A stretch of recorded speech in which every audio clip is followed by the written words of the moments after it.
बोलत हावै नीरहिन मरारिन करी हो। सुन ले माता मोरे बात, सुन ले पिता मोरे बात, तोरे बर फूलवा मंगा लई हो। जई हो माता के दरबार, देवी हो ही हो सहाय। फूलवा चढ़ावो हिंगला जपले, मातल मांगो वरदान, देवी हो ही हो सहाय।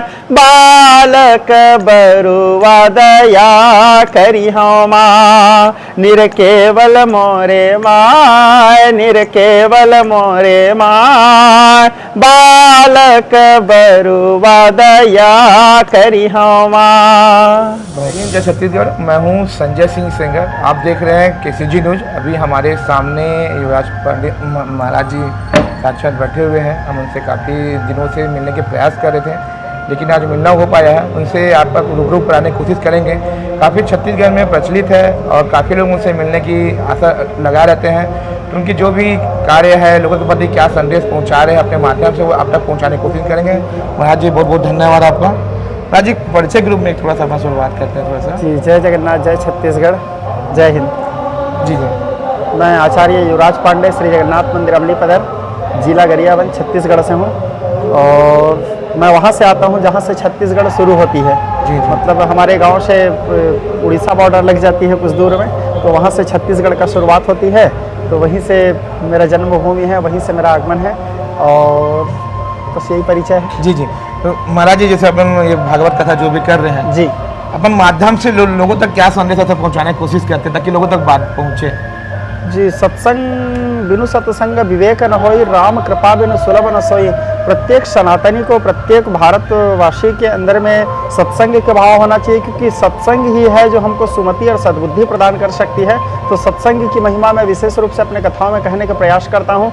और मैं यही चाहता हूँ कि संपूर्ण भारतवर्ष सत्संग का आश्रय ले, जिससे सुमति, सद्बुद्धि और सदाचार, समरसता यह भाव सबके भीतर में व्याप्त हो। जी जी। तो महाराज जी, इनके साथ साथ आपको लाखों लोग देखते हैं, आपकी वाणी को लोग ग्रहण करते हैं। जी। कुछ ऐसी क्रिया होनी चाहिए ताकि प्रतिज्ञा के रूप में लोगों तक पहुंचे। जैसे आप देखे होंगे कहीं कुछ गलत हो रहे हैं, शराब पूरी कारण घर में एक घर की पूरी खुशी चैन लुटी जा रही है। जी। किसी की माँ विधवा हो रही है, किसी की बेटी विधवा हो रही है, किसी के घर में जो भी कहा सुनी हो रही है, अपन उसको क्या लोगों के बीच में से कुछ संदेश देने की कोशिश करते हैं ताकि समाज को सुधरे?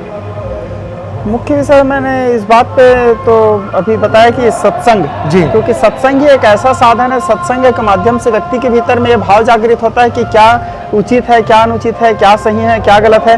व्यक्ति सत्संग करेगा नहीं तो जानेगा कैसे कि सही क्या है और गलत क्या है।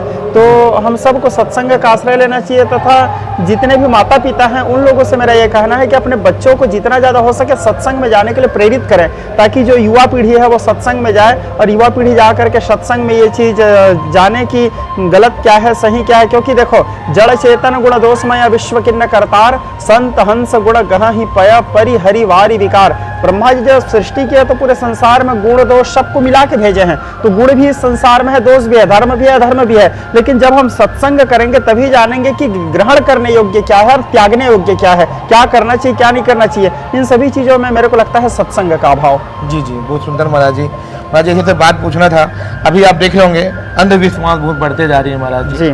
अभी देखोगे कुंवारी माता का नाम सुने होंगे, आजकल हर गली गली गांव कस्बों में कुंवारी माता निकल रही है। अपन जाके भी देख रहे हैं, नाबालिग बच्ची रहती है, 6वीं 7वीं क्लास में बच्ची रहती है। तो क्या वो क्रिया सही है कि गलत? आप वो किस रूप में देखते हैं? जैसे देखो, उन्माद होता है, जैसे हम जसगीत गाते हैं, माता सेवा गाते हैं, सेवा गाते हैं, पचरा गाते हैं, या जैसे हम देवी के कोई अच्छा स्तुति या भोले बाबा के या नारायण जी के कोई भी स्तुति करते हैं, तो क्या होता है, एक भगवान स्वयं बोले हैं रामचरितमानस में, मम गुण गावत पुलक शरीरा गद गद गिरा नयन बह नीरा। जब कोई मेरे गुणानुवाद का गान करते हैं, जब कोई मेरे गुणानुवाद को सुनते हैं, कीर्तन करते हैं, नाम संकीर्तन अवश्य श्रीमद् भागवत जी में आता है, तो स्वतः हमारे रोम रोम खिल जाते हैं। जैसे कई लोग आप मेरे कमेंट में देखे होंगे, गुरुदेव आपके पचरा सुन के रोंगटा खड़े हो जाते हैं। तो क्या होता है, जैसे तो हम अच्छे कोई जसगीत सुनते हैं, माता सेवा सुनते हैं या भगवान के कोई अच्छे भजन सुनते हैं तो हम भाव विभोर हो जाते हैं, एक एक रोम रोम खड़े हो जाते हैं, उन्माद हो जाता है, तन्मयता होता है, हम भाव विभोर हो जाते हैं, ये होता है। अब देवी देवता चढ़ता है नहीं चढ़ता, अब हमारे छत्तीसगढ़ में संस्कृति में तो हम बचपना से देखते आ रहे हैं गौरी गौरा चढ़ता है। हाँ। और हमारी छत्तीसगढ़ी संस्कृति में हम देखते आ रहे हैं देवी देवता, ये सब चीज़ को हम बचपना से देखते आ रहे हैं, मानते आ रहे हैं, तो हमारे कहीं ना कहीं एक संस्कृति भी है। तो मैं इसको अनुचित भी नहीं बोल सकता, ना उचित भी नहीं बोल सकता, क्योंकि ये अपना अपना व्यक्तिगत विचारधारा है। लेकिन मैं इसका विरोधी हूँ ऐसा भी नहीं, क्योंकि मैं भी भागवत में जब कथा करता हूँ, अचानक जनमानस इच्छा प्रकट करते हैं कि गुरुदेव जसगीत गाइए, पचरा गाइए, तो गाता हूँ तो बहुत से लोगों को चढ़ता है। अब चढ़ता है नहीं चढ़ता इसको तो जगन्नाथ जी जाने, मैं उसमें कोई टीका टिप्पणी नहीं कर सकता। जी जी, बहुत सुंदर महाराज। जैसे कुछ प्रश्न है महाराज जी, अभी देखोगे आप कथा करते हैं, हजारों की संख्या में, कभी लाखों की संख्या में लोग पहुंचते हैं। जी जी। फिर भी कहीं कहीं हमारे में कुछ कमी है कि अभी धर्म परिवर्तन का चीज़ एकदम बढ़ते जा रहा है। ऐसे क्या कमियां हैं कि हमारे धर्म को छोड़कर हम दूसरे के धर्म लोग अपनाने करने कर रहे हैं? हम ठेकेदार बन सकते हैं अपने धर्म को लेकर, तो हम अपने धर्म के प्रति लोगों को जागरूक कर सकते हैं कि नहीं कर सकते? जी बिल्कुल कर सकते हैं। और धर्म परिवर्तन के विषय में मेरा तो इसमें मुख्य मानना है, मैं 2-4 जगह इस बात को बोला भी हूँ, समरसता में कमी। जी, हम सभी के भीतर में समरसता का भाव होना चाहिए। ये जो छुआछूत का भाव है, ये छुआछूत के भाव के कारण क्या होता है, जैसे सामने वाले कोई लोग हैं वो प्रलोभन दे रहे हैं, दूसरा धन दे रहे हैं, और अनेक प्रकार से उनको बरगलाने के कोशिश, उसका माइंड वॉश किया जा रहा है। इन सब के चलते वो किसी अन्य धर्म में जा रहे हैं। तो हम सभी सनातनियों का एक कर्तव्य है, हम समस्त भारतवासियों का एक कर्तव्य है, हम समस्त हिंदुओं का एक कर्तव्य है कि हम सामने वाले को इतना प्रेम दें, इतना सम्मान दें, इतना अपनापन दें। हर व्यक्ति देखो प्रेम के भूखा होता है। जी ठीक है, हर व्यक्ति सम्मान पाना चाहता है, क्योंकि सुत वित्त लोक ईसना तीनी यही के मति अस कृतन मलिनी, रामचरितमानस में गोस्वामी जी लिखते हैं। सम्मान का मोह किसको नहीं होता? ठीक है, भगवान शंकर है या कोई वैरागी है जिसको ना सम्मान का मोह ना अपमान का भय, वो विरले होते हैं ऐसे संत या ऐसे महापुरुष।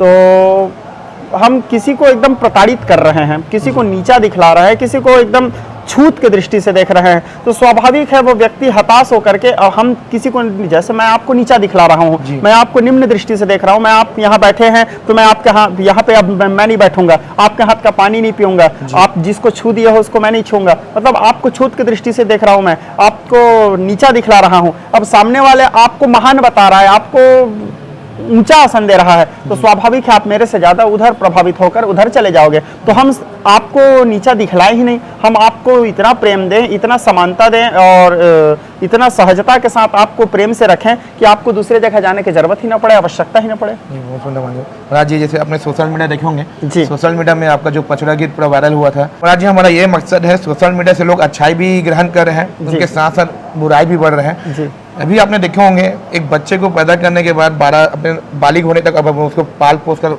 बड़ा करते हैं, लेकिन थोड़ा भी कुछ समझ आती है, एक माँ बाप को छोड़कर वो किसी अन्य के साथ भाग के चली जाती है। तो महाराज जी, उस दुख के लिए अपन क्या कहना चाहेंगे? जी, मेरे दृष्टिकोण से बिल्कुल गलत है जी, क्योंकि देखो हर बच्चे, चाहे इसमें कि केवल हम लड़कियों के विषय में नहीं बोल सकते, बहनों के विषय में नहीं बोल सकते, भाइयों को भी इस चीज़ों को ध्यान देना है, लड़कों को भी इस चीज़ों को ध्यान देना है। जो माँ बाप हमको जन्म दिए हैं, जन्म देने के बाद पाल पोस के बड़े किए हैं, नन्हा से पौधा को वृक्ष बना के तैयार किए हैं, और मतलब जो माँ बाप हमको 25 साल प्यार दिए, 25 साल एक अपने सीने से लगा के रखे, 15 दिन के प्यार के लिए या 1 साल के प्यार के लिए हम वो 25 साल के प्यार को भूल गए, तो ये मेरे हिसाब से निंदनीय कृत्य है। ऐसे करना मेरे हिसाब से उचित नहीं है। बहुत बहुत धन्यवाद महाराज जी। ये मैं लास्ट वाला एक पचरा गीत एक थोड़ा सा बस, ताकि मैं बहुत फेमस हूँ और लोग पचरा गीत के नाम से आपको सर्च करते हैं, तो मैं भी चाहूँ कि मेरे इसमें आप एक पचरा गीत थोड़ा सा गा दीजिए महाराज जी। एक नया पचरा सुनाता हूँ। बिल्कुल बिल्कुल, जो भी है। बोलत हावै नीरहिन मरारिन करी हो, सुन ले माता मोरे बात, सुन ले पिता मोरे बात, तोरे बर फूलवा मंगा लई हो, जई हो माता के दरबार, देवी हो ही हो सहाय, फूलवा चढ़ावो हिंगलाज तले मातल मांगो वरदान देवी हो ही हो सहाय बालक बरुआ दया करी हो माँ निरकेवल मोरे माय निरकेवल मोरे माय बालक बरुआ दया करी हो माँ। बहुत सुंदर महाराज जी। ऐसे फोटो खिंचवा लेते हैं जी जी।